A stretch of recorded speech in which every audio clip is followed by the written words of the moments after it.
ஒரு arrange marriage பண்ணி அது ஏதாவது ஒரு சந்தர்ப்பத்தில் பொருத்தம் சரியாக பார்க்காம டைவர்ஸ் ஆகி போய் அதுக்கப்புறமா அந்த பொண்ணோ அந்த பையனோ இன்னொரு அஃபேரில் வந்து அது லவ் மேரேஜில் முடியறதுக்கு இதுதான் காரணம். அது வந்து ஆரம்பத்திலே சரி பண்ணிட்டா இந்த மாதிரி எல்லாமே ஆரம்பத்திலேயே பார்த்து முடிவு பண்ணிட்டோம்னா கரெக்டாக செட் ஆகிடும். இல்லைன்னா இன்னும் ஒரு கொஞ்ச நாள் ஆச்சுன்னா இந்த மேரேஜுங்கிற ரிலேஷன்ஷிப்பே போய் பெட்டாக ரிலேஷன்ஷிப்பில் இருந்தால் போதுமானது அப்படிங்கிற ஒரு ஆணோ பெண்ணோ கல்யாணமே பண்ணிக்காமல் ரிலேஷன்ஷிப்லேயே இருக்கலாங்கிற மாதிரியான சுச்சுவேஷன் வந்துடும். இப்போ ஒரு பெண் ஜாதகத்தில் கல்யாணமானால் அவளுக்கு டைவர்ஸ் ஆகணும்னு ஒரு விதி இருக்குன்னு வச்சுப்போமே. இப்போ இந்த மாதிரி ஜாதகத்துக்கு என்ன பண்ணணும்னா ஒன்றுக்கு மேற்பட்ட தொடர்புகள் இருக்காங்க. ஸோ கல்யாணம் ஆகிருக்கும் இத்தனையோ பேருக்கு ஒன்றா இருப்பாங்க. பட் இவங்க ஒரு 2-3 லிங்கில் இருப்பாங்க, இவங்க ஒரு 2-3 லிங்க் இருப்பாங்க. பார்த்துருக்கீங்களா? அப்போ அதெல்லாம் எதனாலன்னா சில பேர் பரிகாரம் பண்ணியுமே சரியாக இல்லாததெல்லாம் இருக்கும். அப்போ நிறைய பேர் எங்கிட்ட வந்து கேட்பாங்க, சார் அங்கே பார்க்காத ஜோசியர் இல்லை, பண்ணாத பரிகாரம் இல்லை, போகாத கோயில் இல்லை. இது எல்லா விஷயத்துக்கும் அப்படியே தான் சொல்லுவாங்க. கல்யாணத்துக்கும் சரி, குழந்தைக்கும் சரி, எல்லாத்துக்கும் சரி. ஆனால்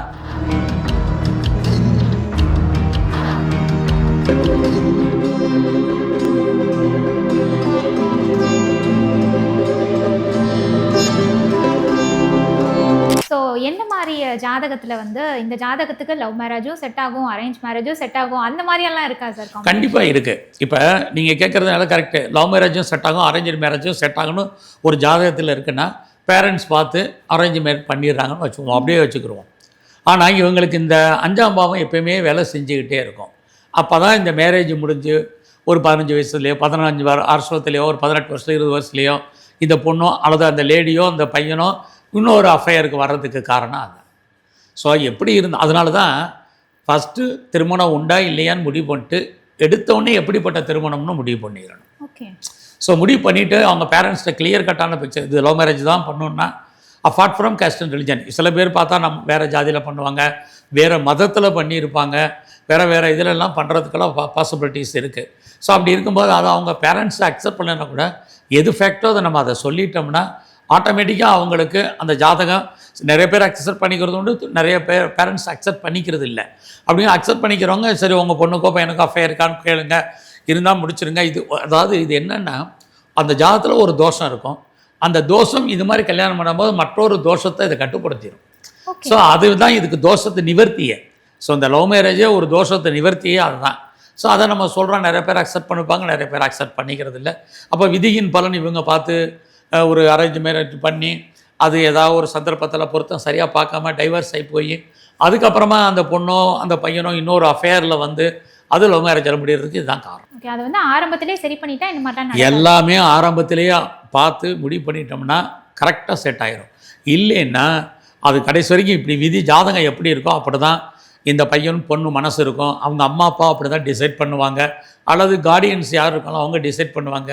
அந்த விதியாகப்பட்டது அப்படியே அவங்கள கொண்டு போயிட்டே இருக்கும். இதுதான் யதார்த்தம், இதுதான் உண்மை. கண்டிப்பாக சார். முன்னாடியெல்லாம் திருமணத்துக்கு பொருத்தம் பார்த்துட்டு இருந்தாங்க. இப்போலாம் வந்து ரிலேஷன்ஷிப்க்கு வந்து ஜாதகம் பார்க்குற அளவுக்கு ட்ரெண்ட் மாறிடுச்சு. நிறைய பேர் வந்து அஸ்ட்ராலஜர் கிட்ட எனக்கு எப்போ ரிலேஷன்ஷிப் செட் ஆகும், நான் எப்போ என்னோட க்ரஷை பார்ப்பேன், அந்த மாதிரியெல்லாம் போயிட்டு இருக்கே, இதெல்லாம் சரியா?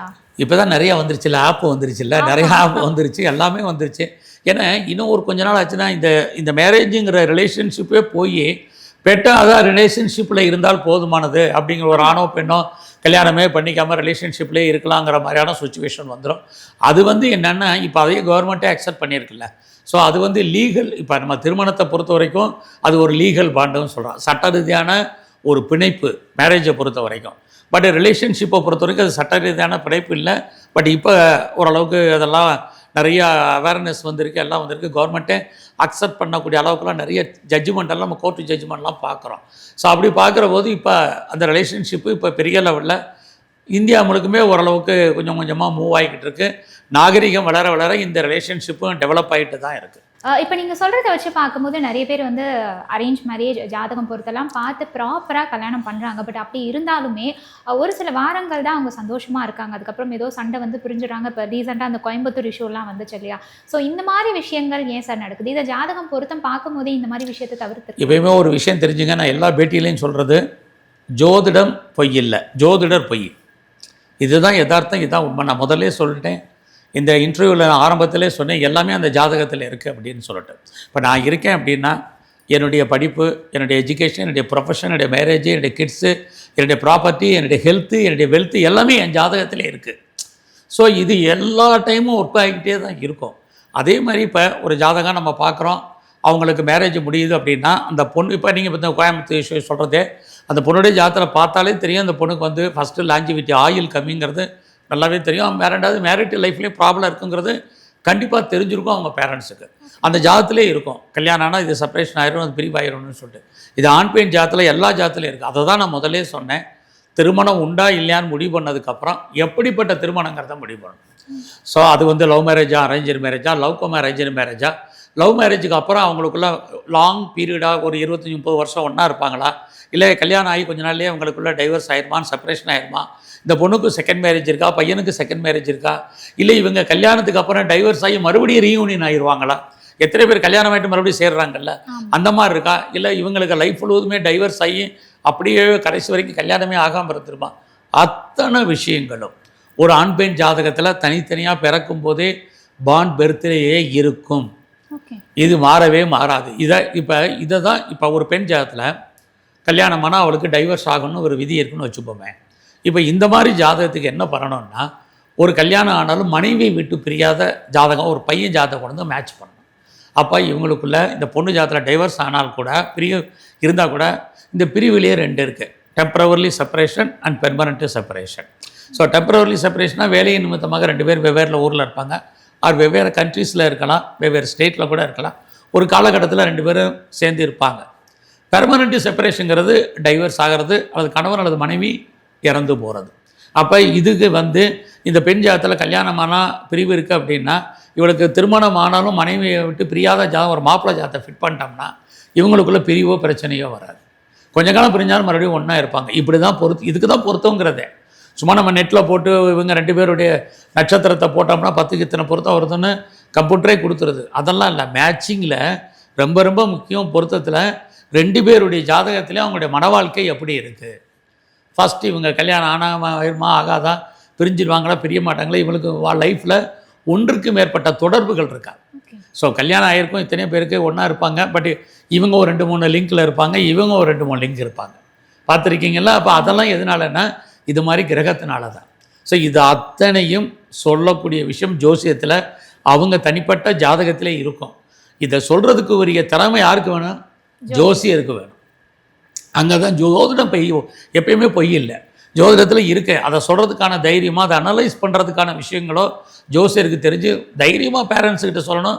அல்லடா சம்மந்தப்பட்ட அந்த பையன்கிட்டயோ பொண்ணுகிட்டயோ நம்ம சொல்லும்போது அது கரெக்டாக ஒர்க் அவுட் ஆகும். ஏன்னா இப்போ சொல்லும்போது கூட அவங்களுக்கு தெரியாது, பட் அவங்க லைஃப்பில் ஒவ்வொரு ஈவெண்ட்டாக நடக்க அன்றைக்கி அவங்க இதெல்லாம் சொன்னாங்களே அப்படிங்கிற ஒரு ஜோதிடம்ங்கிறது என்ன, எதிர்கால பலனை தெரிஞ்சு அதுக்கு தகுந்த மாதிரி நம்ம வாழ்க்கையை அமைச்சிக்கிறது தான். ஸோ எனக்கு எத்தனையோ பேருடைய விதியை பார்த்துருக்கோம்லே என்னால் மாற்ற முடியல. நம்ம சொல்கிறோம், நிறைய பேர் கேட்குறதில்ல, பட் விதி செல்லும் வெளியே தான் அவங்க மதி வேலை செய்யுங்கிறனால அப்படி தான் அவங்க வாழ்க்கையில் நடந்துக்கிட்டும் இருக்குது. ஓகே, அந்த விதியை மாற்றுறதுக்கு நமக்கு வேறு இந்த பரிகாரம்லாம் நிறைய சொல்கிறாங்க. பரிகாரங்கள் இருக்குது. அது எத்தனை பேர் செய்கிறாங்க? இப்போ பரிகாரம்னு சொன்னால் எத்தனை பேர் கேட்பாங்க, எத்தனை பேர் கோயிலுக்கு போகிறாங்க, எத்தனை பேர் செய்கிறாங்க. சில பேர் பரிகாரம் பண்ணியுமே சரியாக இல்லாததெல்லாம் இருக்கும். அப்போ நிறைய பேர் எங்கிட்ட வந்து கேட்பாங்க, சார் அங்கே பார்க்காத ஜோசியர் இல்லை, பண்ணாத பரிகாரம் இல்லை, போகாத கோயில் இல்லை. இது எல்லா விஷயத்துக்கும் அப்படியே தான் சொல்லுவாங்க. கல்யாணத்துக்கும் சரி, குழந்தைக்கும் சரி, எல்லாத்துக்கும் சரி. ஆனால் என்ன கோயிலுக்கு போனாங்க, எந்த காலத்தில் பரிகாரம் பண்ணாங்க, பரிகாரம் பண்ணால் அவங்களுக்கு ஒர்க் அவுட் ஆகுமான்னு அவங்க ஜாதகத்தில் இருக்கும். அதை அவங்க கணக்கில் எடுத்துக்கிறதே இல்லை. யார் சொன்னாலும் கோயிலுக்கு போவாங்க, யார் சொன்னாலும் பண்ணுவாங்க. பட் இங்கே பரிகாரம் பண்ணால் நமக்கு அந்த ஜாதகத்தில் அதனால் ஏதாவது ஒரு பலன் இருக்கான்னு அதுவும் நம்ம ஜாதகத்திலேயே தான் இருக்குது, மாறி இருக்கிறதுக்கு வாய்ப்பு இல்லை. எத்தனை பேரால் நம்ம ஒரு ஜோசியர்கிட்ட போகிறோம், அவர் ஒரு கோயில் சொல்கிறாரு, நம்மளால் எத்தனை பேரால் போக முடியாது. பட் சென்னையில் நான் பார்த்தேன்னா, சார் சென்னையில் சொல்லுங்கள், வேறு எங்கேயும் சொல்லாதுங்க. எடுத்த உடனே அதுதான் கோயில் ஏதாவது சொல்கிறத சென்னைக்குள்ளே சொல்லுங்கள், எனக்கு ஞாயிற்றுக்கிழமை தான் லீவு, சண்டே போகணும், இப்படி எடுக்கும்போது சொல்லும்போது நம்ம என்ன பண்ண முடியும்? என்ன நோய்க்கு என்ன மருந்துன்னு இருக்குது.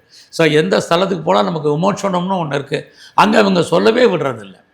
அப்படிங்கும்போது அப்போ நம்முடைய தேவைகள் என்னவோ அதை நம்ம பூர்த்தி பண்ணுறது தான் இருக்க முடியும். எங்கே போனால் கரெக்டாக இருக்கும்னு யாரும் டிசைட் பண்ணுறதில்ல.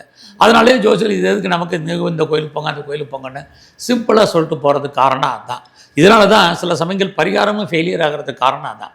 பரிகாரம் பண்ணுறதுக்கு அந்த ஜாதகத்தில் விதி வேணும். ஃபஸ்ட்டு பரிகாரம் பண்ணால் ஒர்க் அவுட் ஆகுமாங்கிறது அந்த ஜாதகத்தில் இருக்கணும்.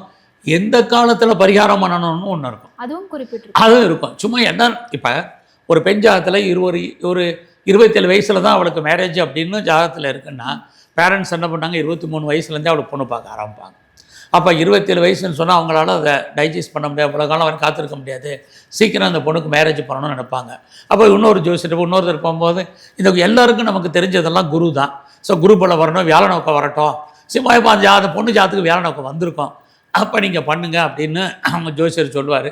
அந்த வியாழ நோக்கத்தை கொஞ்சம் தள்ளி வரும்போது இன்னொரு ஜோசியர்ட்டு போகும்போது இந்த கோயிலுக்கு போங்க பரிகாரம் பண்ணு, இப்படியே பரிகாரம் பண்ணிக்கிட்டே இருப்பாங்க. அந்த பொண்ணுக்கு வயசாக இப்போ 27 சமயத்தில் காலகட்டம் வரைக்கும் அது வெயிட்டிங்கில் ஓடிக்கிட்டே இருக்கும். கரெக்டாக வரும்போது ஆட்டோமேட்டிக்காக எல்லாமே நல்லபடியாக முடிஞ்சிடும்.